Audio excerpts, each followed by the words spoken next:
itago niyo na lamang po ako sa pangalang Vicky.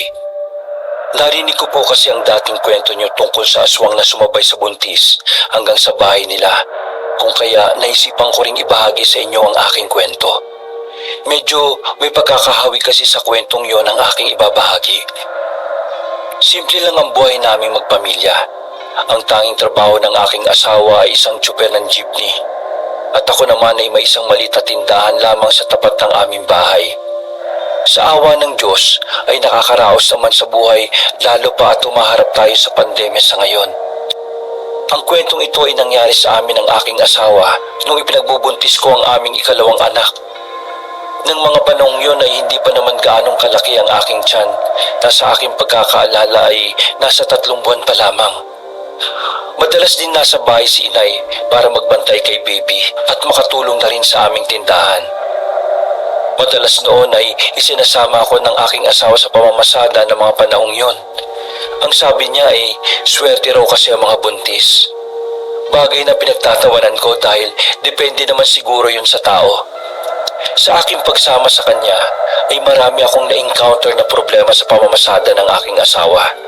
Mayroong hindi nagbabayad, may mga batang umaakit sa jeep para manlimos, at kapag hindi bibigyan ay mandudura sa mga pasahero.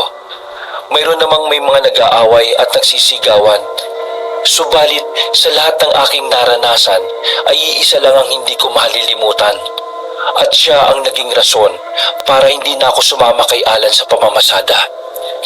Nang araw na yon, nakaram si Alan.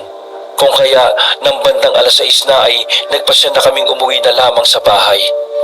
Pero hindi pa man kami nakakaalis para umuwi. Sinabi na Alan na kakain muna kami at bibilhan na lamang namin si inay ng kanyang magiging ulam. Yun nga po kabanong, naghanap kami ng aming kakainang karinderya. Pagkahanap namin ng pwedeng kainan ay kumain na kami. Habang kumakain noon ay napatingin ako sa may labas ng karinderya at tapa ko ang tingin ko sa isang matandang babae na nakatitig din sa amin ng aking asawa. Gusgusin siya at parang hindi nasuklay ang kanyang maputing buhok. Titig na titig siya sa amin na parang meron siyang iniisip. Nang mapansin niyang tumitingin din ako sa kanya, kaagad niyang inilis ang kanyang titig. Inakala kong baka manghihingi lang yun ng pagkain, kung kaya tumayo ako at saka kinuha ang isang sandwich na dadalhin namin sana sa pag-uwi. Pagkatapos ay naglakad ako papunta sa kung saan nakatayo yung matanda.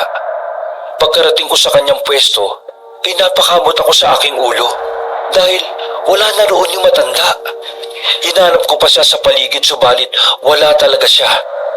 Sa aking pagkadismaya ay padabog akong bumalik sa aking upuan at saka ipinagpatuloy na lamang ang aking pagkain. Napatanong pa sa akin si Alan kung bakit parang nagsalubong ang kilay ko. Kaya sinabi ko na wala roon ang matanda na sana ay bibigyan ko pa ng sandwich. Sinabi sa akin ng aking asawa na baka umalis na siya, kaya hayaan ko na lamang daw. Nang matapos na kami sa pagkain, bumili kaagad kami ng ulam para kay inay at saka kaagad na lumabas sa kainan na yon. Tinungo namin ang pinaparadahan ng jeep at nang makasakay na kami ng aking mister ay may lumapit sa aming isang matanda. Natanto ko noon na ang matandang yon ay siya rin palang matanda na nakatitig sa amin ni Alan na kumakain pa lamang kami. Dahil nakatitig lang siya at hindi nagsasalita, ako na mismo ang naunang nagsalita. Tinanong ko siya kung gusto niya ng pagkain. Sabay abot ng isang sandwich sa kanya, subalit ang sabi niya ay hindi siya nagugutom. Tinanong ko siya kung anong kailangan niya, pero ilang minuto muna siyang tumitig sa akin at saka ngumisi. Ang sabi niya ay kung maaari raw ba siyang makisakay. Naawa kami ng aking asawa sa matanda, kaya tinanong namin siya kung saan siya bababa. Nang sabihin niya ang bababaan niya, kaagad din namin siyang pinasakay. Ganun na lamang ang tuwa ng matanda nang magsimula ng umandar ang jeep ni Alan. Habang binabaybay namin ang kalye pa uwi, ay kinausap ko ang matanda habang nakatitig sa may rearview mirror ng jeep. Tanong dito, tanong doon ang aking ginawa sa kanya dahil napansin kong sobrang tahimik niya sa likurang bahagi ko. Kahit na sa totoo ay sensitibo ang aking pangamoy. Pero mas pinili kong huwag na lamang pansinin yon dahil nakita ko naman ang kalagayan ng matanda. Nang malapit na kami sa sinasabi ng matanda kung saan siya bababa, ay panay na ang tingin ko sa salamin. Nang tumingin si Alan para pababain ang matanda, ay nagulat ako. Noong lingunin ko kasi siya, ay bigla akong napasigaw. Kitang-kita ko na nagbabaga ang mga mata ng matanda at napapadila sa kanyang mga labi habang naglalaway. Napasigaw na rin si Alan. Pinatigil niya ang jeep at sinabihan ng matandang baba. Tinigil niya ang jeep at sinabihan ng matandang bumaba. Hindi nakinig ang matanda at halos mapunit ang damit ko dahil kinapitan niya yon at pilit na inaabot ang aking tiyan. Napamura si Alan dahil sa ginawa ng matanda at kaagad niyang sinuntok yun sa muka. Nabitiwan ako ng matanda dahil sa lakas ng pagkakasuntok ni Alan at napasubsob ang ulo niya sa sahig ng jeep. Akala namin ay nawala na siya ng malay, pero bahagya itong napatayo at dali-dali lumapit sa akin. Nang akma na naman sana niya akong hahawakan, ay kagad na nagsabi si Alan na bumaba kami sa jeep. Nang makababa na kami, ay tinitigan namin ang matandang naglalaway pa. Ilang segundo rin namin tinitigan yun ni Alan. Sinigawan siya ng aking asawa na umalis na. Nung unay parang wala lang yun sa matanda habang tinititigan ako. Pero nang may ilang mga kabataang papalapit, ay parang nahintakutan yung matanda at kagad na bababa ng jeep. Ang buong akala pa nga namin ay pupuntahan pa kami ng matanda at aatakin ulit ako. Pero nang pagkababa niya ay dali-dali siyang lumayo at naglaho na lamang sa dilim. Nang makalapit sa amin ang grupo ng mga kalalakihan, ay tinanong nila kung may problema kami sa aming jeep. Umiling naman ang aking asawa at inalalayan niya ako sa pagsakay sa jeep. Hindi namin pinag-usapan ang nangyari habang nasa daan. Ako naman ay nanginginig pa rin dahil sa takot na nadama ko mula nang muntikan ng hawakan ng matanda ang aking tiyan. Mabuti na lamang at hindi niya nagawa. Sa halip ay napunit lamang ang aking damit sa bandang dibdib dahil sa pagkakakapit ng matandang babae. Pagka-uwi namin sa bahay, ay kagad namin isinara ng maayos sa mga bintana at saka ang pintuan. Nagtaka noon si Inay dahil natataranta kaming pareho ni Alan. Kung kaya, para maliwanagan siya, ay ikinwento namin sa kanya ang nangyari nang kami ay nasa kalsada pa lamang. Ayon kay Inay, isang aswang daw yun at kaya raw titig na titig sa akin habang kumakain ako ay dahil binabantayan niya ako at naghahanap ng pagkakataon para mabiktima sana ako. Sobrang bango raw kasi nang nasa sinapupunan ko para sa mga ganoong nilalang. Mabuti na lamang daw at nasuntok siya ni Alan kahit pa nakokonsensya ang aking asawa sa ginawa niya sa matanda. Habang naghahaponan si Inay ay kinarga-karga naman ni Alan ang aming panganay. Nagulat na lamang kami nang biglang umiyak ang aming anak. Inakala kong baka dahil gutom lang kung kaya nagtimpla ako ng gatas niya. Subalit hindi naman niya yun pinansin. Iyak lang ng iyak at hindi tumitigil hanggang sa makatapos na ng paghahaponan si Inay. Pagkatapos ni Inay ay kumuha siya ng papel at saka posporo. Sinindihan niya ang papel at saka binuksan ang bintana para itapon yun sa labas ng aming bahay.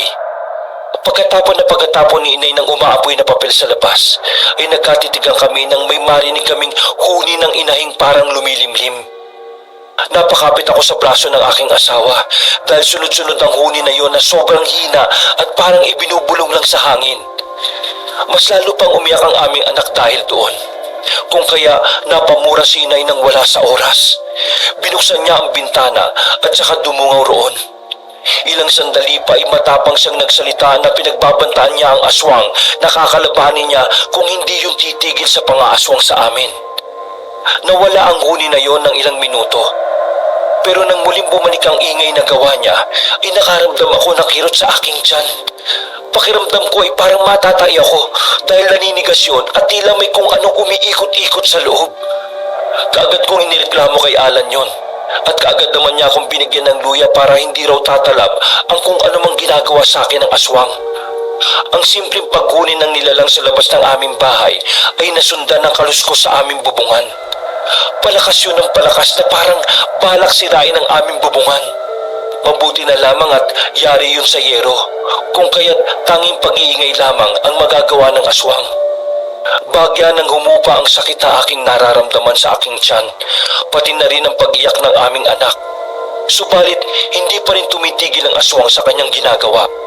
Sa inis ni inay ay kinuha niya ang itak sa aming kusina at saka pasigaw na nagmura sa aswang habang palabas ng bahay. Pagkalabas ni inay ay kaagad kong sinabi ng aking asawa na sundan ng aking ina. Kaagad siyang kumuha ng flashlight at isa pang itak at saka sinundan si inay sa labas. Pagkalabas ni Alan ay nakita niyang nakatingin lang si inay sa parting bubungan kung kaya ay inilawan niya yon gamit ang flashlight. Laking gulat daw ni Alan nang makita niya ang isang itim na nilalang na mahaba ang buwagag na buhok at kakulay ng buwan ng mga mata. Tumitig yun sa kanila ng matagal at laking gulat nila inay nang bigla raw yung naging isang pusa. Nilundagan daw sila ng nilalang na yon para mabilis silang makaalis sa kanilang pwesto. Dahil doon ay inihanda ni Alan na kanyang itak, maging si inay rin. Nang muli raw tumakbo papunta sa kanila ang itim na pusa, ay kaagad yung tinaga ni Alan. Subalit sobrang bilis daw nung kumilos at nagawa niyang ilaga ng pagtaga ng aking asawa. Si inay naman ay minura-mura yon habang nag-aabang sa aswang. Ilang sandali pa noon ay nakarinig sila ng angil. Bagyang kinabahan pa nga raw si Alan dahil parang napakalaki ng boses na yon kung ikukumpara sa aso. Nang kanyang ilawan ng bahagi kung saan nagtungo ang nilalang, ay napatras sila ni inay dahil nakatayo roon ang isang malaking aso at nagbabaga ang mga mata.